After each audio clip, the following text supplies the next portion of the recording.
एक भक्त भगवान शंकर की तपस्या कर रहा था। तो तपस्या करते करते भगवान शंकर प्रसन्न होकर प्रकट हुए तो अपने भक्त से कहते हैं, भक्त मांगो, आप क्या मांगना चाहते हो। तो भक्त ने कहा, भगवान आप मुझे जो भी चीज मैं मांगू, जितनी मात्रा में मांगू, और वही चीज मुझे प्राप्त हो जाए। कि अरे, आप इतना मांगना चाह रहे हो?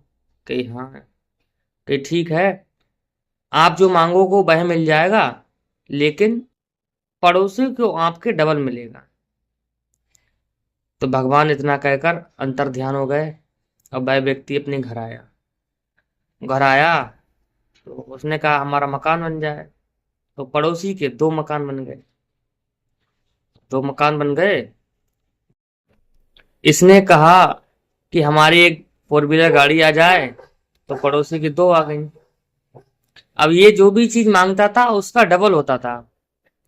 अब ये बहुत परेशान हो गया और पड़ोसी से नाराज हो गया। तो इसने भगवान से कहा, भगवान मेरे घर के आगे एक गड्ढा खुद जाए।